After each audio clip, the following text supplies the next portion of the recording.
Buenos días. En la clase de hoy vamos a desarrollar el tema libertad de mercado y desigualdad social, eh, que tiene que ver con las características de la organización de la vida social en las sociedades contemporáneas, las sociedades posteriores a la Revolución Francesa y en el contexto de la Revolución Industrial. Eh, para nosotros es habitual escuchar en los discursos públicos, en los medios, definiciones tales como el mercado plantea determinadas cosas, la mano invisible, la división entre capital y trabajo, la puja distributiva. Son todos conceptos que están asociados a lo que es la lógica propia del sistema capitalista, que es la competencia por la apropiación de las ganancias, de los excedentes. Pero evidentemente ese sistema capitalista no surgió de la nada, sino que es el producto de un proceso histórico que tenemos que analizar, aunque sea de manera introductoria, para comprender cuáles son los cambios concretos que se van a producir. Las sociedades europeas, que son el foco de irradiación de ese capitalismo moderno,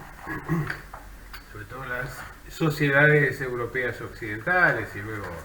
por su extensión los Estados Unidos, en realidad habían experimentado un proceso de organización feudal que se extendió desde más o menos el siglo VIII, como ya consolidado, y el siglo XIII o XIV, cuando empieza su etapa de disolución, ¿no? En el sistema feudal existía, es decir, no había libertad de mercado, prácticamente no había comercio, eran sociedades que vivían de la autosubsistencia, con una clara división en castas o estamentos, ¿no? La iglesia por un lado, que ocupaba el nivel superior, los señores feudales, que tenían autoridad absoluta y derecho de vida y de muerte sobre sus vasallos o siervos que habitaban su feudo, y luego justamente la mano de obra, que era una mano de obra servil, que tenía, digamos, que estaba arraigada a la tierra, es decir, estaba atada a la tierra, no tenía movilidad territorial, y tampoco tenía la posibilidad de llevar adelante acciones libres en la medida que el concepto de libertad estaba asociado exclusivamente a los grupos propietarios. Por esta razón, entonces, esas sociedades anteriores a la Revolución Francesa y a la Revolución Industrial, en realidad son sociedades con altísimo nivel de inmovilidad social. El lugar de nacimiento era el lugar de muerte de las personas, es decir, el destino de las personas estaba fijado al momento de nacer. Básicamente las relaciones eran muy estrictas entre estos distintos estamentos y esencialmente había un altísimo nivel de concentración de una riqueza, aunque la riqueza era bastante limitada. Por eso la pobreza, el analfabetismo, las enfermedades, las expectativas muy cortas de vida, e incluso en muchos lugares la decisión sobre matrimonios o el derecho sobre el uso del cuerpo ajeno por parte de los señores feudales o incluso de digamos, de las autoridades eclesiásticas cuando desempeñaban el papel de señor feudal en sus propios territorios, implicó que se tratara de una sociedad muy normatizada, muy estricta en lo que tenía que ver con los vínculos sociales y que además, digamos, en general solo generaba pobreza o esencialmente generaba pobreza para el 95% de sus componentes. Como consecuencia de las cruzadas que se llevan adelante a partir del siglo X, empezamos a ver que se van generando condiciones no solo para, digamos, la integración de sociedades que vivían en aislamiento. Europa se había reconcentrado sobre sí misma, básicamente, sino también para el reinicio de una actividad que había sido fecunda muchos siglos antes, pero que había quedado prácticamente paralizada en Europa, o al menos limitada a una mínima expresión, como fue el comercio. Es entonces que vamos a ver que las estructuras de la sociedad feudal empiezan a resultar insuficientes, obsoletas, para las nuevas demandas y posibilidades que requiere esta nueva integración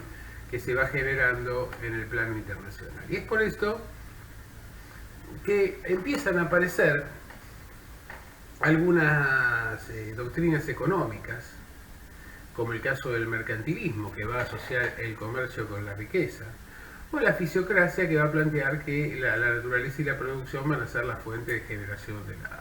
de la riqueza asociada con el comercio. Efectivamente, todavía eran sociedades complejas en lo que tiene que ver con su posterior paso al sistema capitalista. La mayor parte de los miembros de las sociedades vivían sobre la base del trueque. Solo en algunos lugares de Europa empiezan a desarrollarse algunas prácticas de intercambio con participación de moneda, sobre todo en el norte de Europa y en algunos lugares de Gran Bretaña. En lo que fue la zona tal vez más dinámica del desarrollo de ese precapitalismo y de ese capitalismo luego o a partir de la revolución industrial, que va a ser lo que hoy conocemos como Países Bajos y algunas regiones de Gran Bretaña. También hay algunos segmentos franceses que están cercanos a estos territorios. Fundamentalmente se genera la cuestión de pensar cómo era posible generar un excedente mayor para poder alimentar la expansión de un comercio hacia los mercados internacionales. Y esto demandaba cambios en las estructuras de la sociedad. Era indispensable destruir la sociedad feudal que condenaba a la inmovilidad, al agrarismo, al retraso. Era necesario consolidar el poder político a través de la construcción de un sistema político unificado, a través de la figura de la monarquía, y también de estados que fueran concentrando su capacidad de acción territorial y en lo que tiene que ver también con el monopolio del ejercicio de la violencia, es decir, desarmar los ejércitos privados de los señores feudales para articularlos en un ejército nacional, poder sumar las riquezas de una nación o de un estado para orientarlos a políticas de expansión territorial, de expansión colonial con dominio efectivo de territorios y de expansión comercial para intercambiar o bien con otros estados o bien también para generar excedentes al interior de sus propios territorios coloniales que se iban a ir conquistando. Y básicamente lo que queda claro aquí es que, digamos, una nobleza parasitaria, tanto religiosa como civil, que consideraba que la riqueza estaba asociada exclusivamente a la tierra y que impedía la generación de un mercado de intercambio, de un mercado de consumidores y de productores al interior de esas sociedades, resultaba un lastre. Aquí es donde va a tener una importancia decisiva en términos económicos el libro La riqueza de las naciones de Adam Smith. Adam Smith es un filósofo moral, no es un economista, y que fundamentalmente va a fundar la economía política como una disciplina que fundamentalmente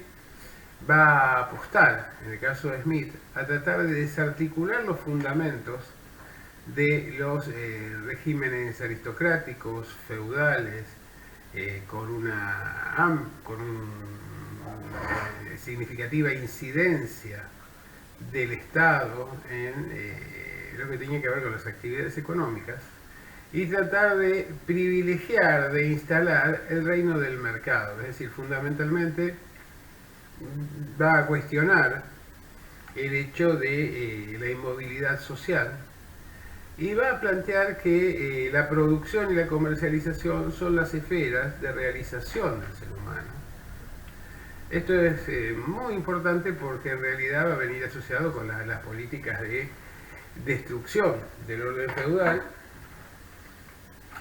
y la generación de mano de obra libre, pero proletaria, es decir, mano de obra libre y pobre, que tenía que salir a vender la mercancía de la que disponía, que era su propia fuerza de trabajo, de modo tal que se cosificaba al ser humano, para interactuar con otros elementos propios de la economía, como eran el comercio, como era la propiedad privada, como era la titularidad de la propiedad de las empresas, etc. Era necesario reducir la acción, la incidencia del Estado, más que nada como instrumento de reproducción o de garante de la reproducción de los privilegios de la Iglesia y de las clases nobiliarias. Y por esta razón es que Adam Smith va a llevar adelante, en este libro, no en otros, donde su visión de la sociedad es más armónica, pero en La riqueza de las naciones, que ha quedado como el libro fundante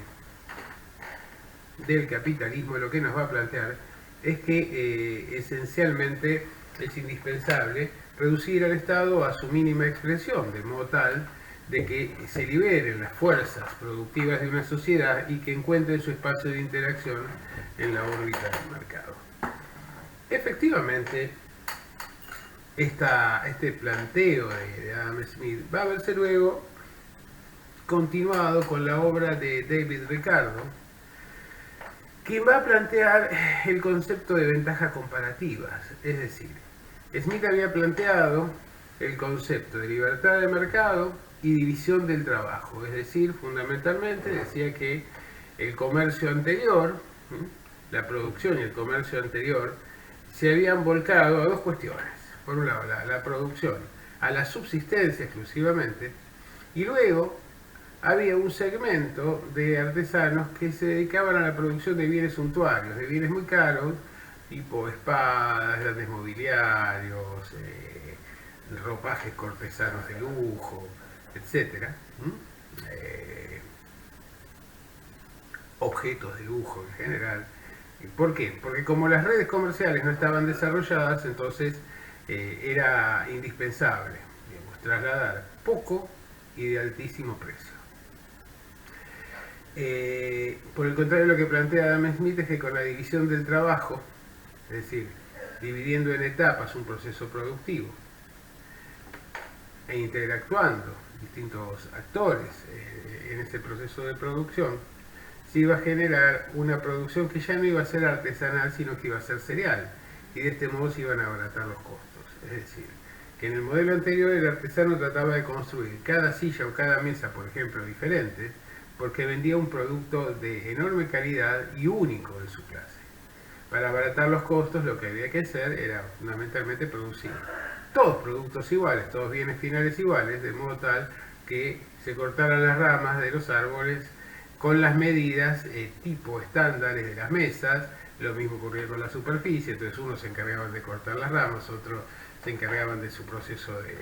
de preparación para la actividad de artesanal, otros finalmente llevaban adelante la tarea del ensamble, y luego había otros que se encargaban de la comercialización y el consumo. Para esto hacía falta un par de cosas. Hacía falta un mercado que pudiera consumir esos productos, que al principio se pensó en el extranjero, pero luego crecientemente se advierte que va a resultar indispensable abastecer las necesidades del propio mercado local, y luego el tránsito, el traslado de la población agraria hacia las ciudades. ¿Por qué? Bueno, porque básicamente este sistema de división del trabajo y de aplicación de mejoras tecnológicas demandaba muchísima menos mano de obra en el campo, pero implicaba una demanda muy alta de mano de obra barata en las ciudades, como para abaratar los costos de los productos finales. Entonces esto se dio de manera coactiva en Inglaterra fundamentalmente, que vamos a ver después que las distintas sociedades tienen sus procesos Pero efectivamente hubo un cambio en lo que tenía que ver con la distribución territorial de la población, hubo un cambio en lo que tenía que ver con las prácticas, ya no era una economía de autosubsistencia, sino economías que transaban en el mercado productos, fuerza de trabajo y demás, es decir, quien vivía en el campo producía su alimento, pero al mudarse a la ciudad tenía que abastecerse en un mercado. Ahí va a tener que comenzar a existir la venta minorista, porque los trabajadores precarios con ingresos insuficientes solo podían comprar pequeñas cantidades de productos en los casos en que pudieran hacerlo. Y esto generó una especie de revolución, de revuelo en las sociedades, porque efectivamente había estallado un orden anterior, un orden tradicional que se había heredado durante generaciones, una sociedad que encontraba su articulación en la vida religiosa generalmente y en la vida pueblerina, a una nueva sociedad donde en realidad la vinculación con extraños, la vida en la ciudad, la imposibilidad del autoabastecimiento, la precariedad, la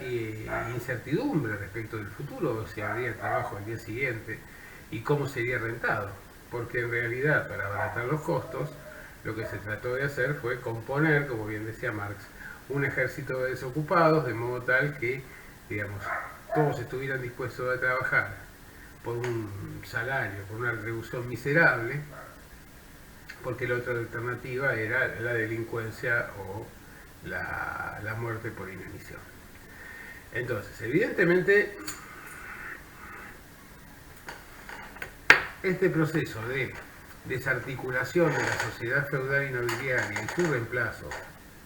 por la sociedad, digamos, de mercado, fue un proceso largo, extenso, en el cual la violencia intervino constantemente y donde la acción política y estatal tuvo mucha mayor participación de la que es aceptada por los pensadores o por quienes adscriben a las teorías liberales, por el hecho de que efectivamente no era fácil desplazar a grandes poblaciones del campo hacia la ciudad, y mucho más en ciudades donde su vida iba a ser seguramente, o iba a tener más penurias, más incertidumbres, y iba a estar más marcada por la violencia, por la inseguridad que significaba estas formas de vida. De cambio cultural, de cambio en las relaciones de producción concretas y de cambio también en lo que tenía que ver con toda la estructura mental de los miembros de esas sociedades. Decíamos que el segundo autor importante en este sentido es David Ricardo, quien habla de ventajas comparativas. Nos señala que las economías van a tener, digamos, que cada sociedad que debe dedicarse a la producción de uno o dos productos nada más, y que esto debe hacerlo a partir de sus ventajas comparativas, es decir, de las ventajas que tiene respecto a otras para producir determinados bienes o servicios. Por ejemplo, en sociedades donde había, digamos, recursos mineros, debían volcarse a la minería, donde había grandes extensiones de tierra a la agricultura, donde la tierra no era de tan buena calidad, debían dedicarse a la ganadería, y donde no contaban con casi nada de esto, pero tal vez sí con algunos elementos como hierro y carbón, como el caso británico, para abastecer a la industria, debían dedicarse a la industria. Esto generó un modelo de división internacional del trabajo que fue articulado inicialmente por Gran Bretaña a mediados del siglo XIX. Este modelo lo que significaba era el hecho de que los países más ricos en cuanto a recursos naturales iban a terminar siendo los más pobres, porque debían dedicarse a explotar eso simplemente a la extracción o el cultivo y la exportación de esas materias primas o de esos minerales, para que luego fueran manufacturados por aquellos países más pobres en recursos, pero que por esta razón debían dedicarse a la tarea de transformación. Pero así, los productos industriales iban a tener cargado un valor agregado que iba a determinar que su precio final, digamos, implicara márgenes de ganancia altísimos, respecto de los beneficios que generaban los productos que eran elaborados en forma de los productos primarios, que eran simplemente, digamos, cosechados o extraídos en aquellos países más dotados. Por esta razón vemos que en general, y nos parece casi natural, aunque no lo analicemos, que en línea general los países más ricos han sido países con menos recursos y que los países con mayores recursos hayan sido los países más pobres, ¿no? Los países, digamos, que están con problemáticas en términos de pobreza, de indigencia, de exclusión social, de falta de acceso a los servicios, endeudados y demás, ¿no? Esta es una lógica que claramente ha sido pensada por una cabeza británica, ¿no? Es decir, por una cabeza propia de una sociedad con pocos recursos, ¿sí? Pero con algunos elementos técnicos y sobre todo con una gran capacidad en términos de acción marítima, tanto bélica como comercial, que de este modo pretende presentar como natural lo que no tiene, digamos, ninguna razón concreta para justificar esto. ¿Cómo podemos responder a la pregunta por qué los países más ricos en recursos son los más pobres en términos de sus indicadores? Efectivamente parece ser una contradicción que no admite justificación, sino es a partir de los procesos históricos y de los procesos de dominación, tanto en el terreno concreto de las armas como también de la dominación en términos culturales. De imponer y asumir una lógica ajena para tratar de apostar a la organización de la sociedad, como ha ocurrido en buena parte de los países denominados subdesarrollados, tercermundistas, etc. Porque efectivamente hay un pequeño sector en estos países que se ha asociado de manera minoritaria con los grandes intereses internacionales, y entonces la tarea consiste en explotar recursos y a las sociedades de esos países tercermundistas en beneficio de una concentración de la propiedad en pocas manos por parte de una élite local y fundamentalmente girar o sobregirar la mayor parte de esos beneficios y de esos productos a grandes intereses internacionales, que es la lógica del sistema capitalista. Es muy plantea otra cuestión, y la otra cuestión que plantea es la libertad, es decir, la denominada mano invisible del mercado, ¿no? Es decir, el Estado no debe intervenir, debe dejar al mercado que se autorregule,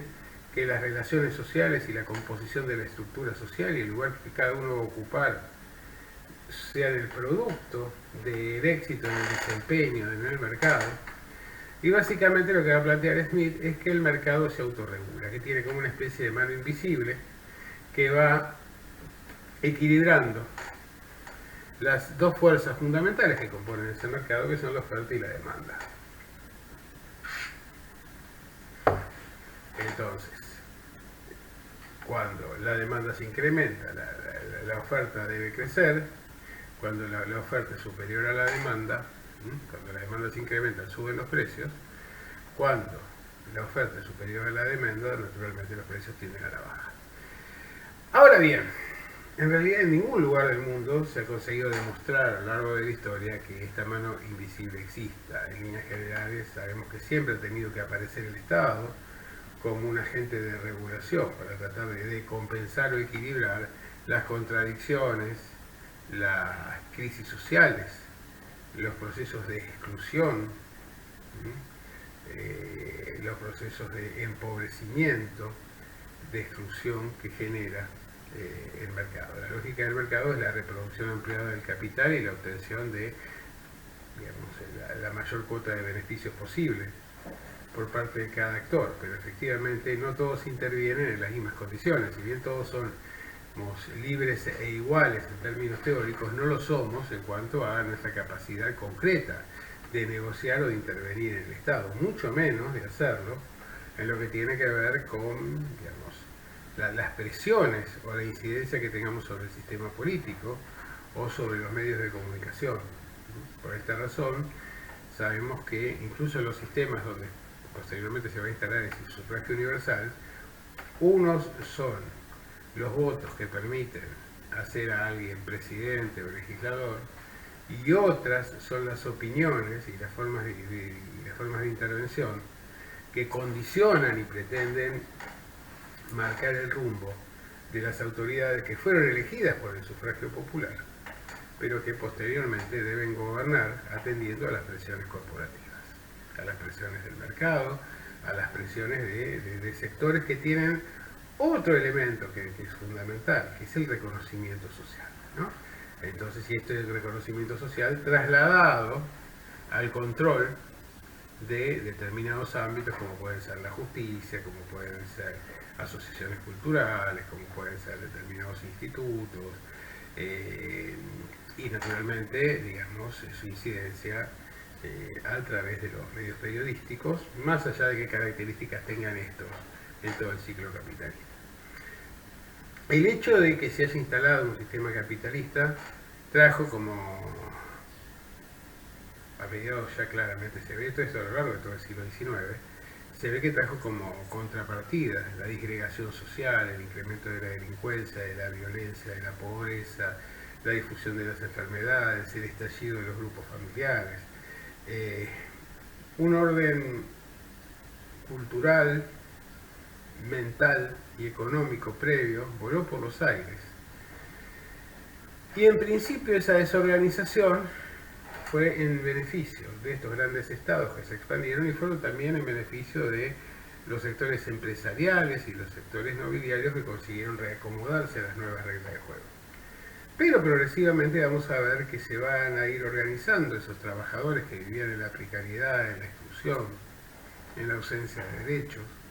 en sindicatos que al principio son clandestinos y que luego progresivamente van a ir conquistando su legalidad. Y van a ir conquistando su legalidad porque resultan útiles para canalizar las demandas de los trabajadores que de otra manera debían expresarse a través de la violencia explícita, y son útiles para los sectores, las clases propietarias y dirigentes, porque de alguna manera permiten disciplinar los mecanismos y las exigencias de reclamos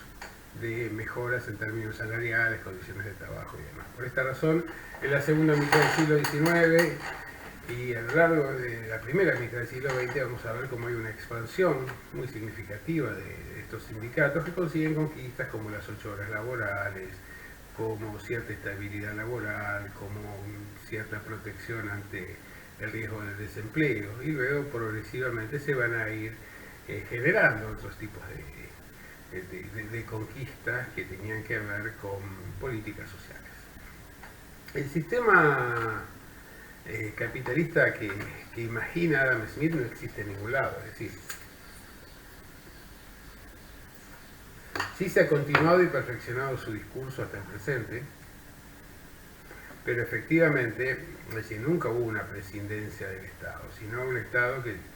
en general ha tenido una acción diferenciada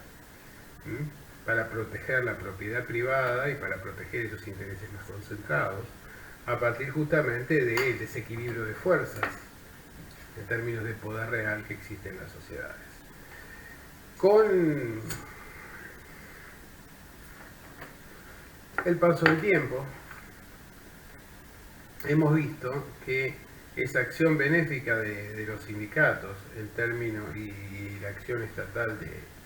de compensación, de redistribución para tratar de garantizar la paz social, se ha ido desmadrando, y se ha ido desmadrando ante, luego sobre todo de la caída de la Unión Soviética, a partir de la imposición de sistemas tales como la globalización, el neoliberalismo y demás, que han insistido en imponer la lógica brutal de la desprotección social, la concentración de la riqueza y fundamentalmente el predominio de las clases propietarias. Pero estos procesos de concentración de la riqueza van generando una atomización social, una desarticulación de las sociedades que es particularmente evidente en nuestros días. Entonces, realmente habrá manera de contener las demandas sociales a partir del incremento eh, geométrico de las desigualdades, de la exclusión, de las diferencias, incluso del analfabetismo, la reaparición de enfermedades medievales pandémicas y demás, que no sean la aplicación de la violencia explícita. Seremos capaces de generar esas alternativas de organización social para establecer un reparto justo de la riqueza, ¿sí? Y un incremento de la producción por sobre la especulación financiera y las políticas asistencialistas del Estado. Bueno, son dudas que nos quedan pendientes y que vamos a tener que tratar de resolver. Es el gran desafío, o uno de los grandes desafíos de las sociedades contemporáneas, con un agravante, y el agravante es el deterioro del medio ambiente y las implicancias que tiene sobre el sistema productivo y sobre las condiciones de vida de la sociedad. Ese deterioro del medio ambiente que ha sido consecuencia directa de, digamos, la absoluta despreocupación del modelo capitalista al momento de generar los mayores niveles de rentabilidad sin preocuparse por la reproducción de las condiciones de vida indispensables y también de los medios ambientes naturales que abrigan o que permitirían abrigar una forma de vida digna. Bueno, continuamos la semana próxima.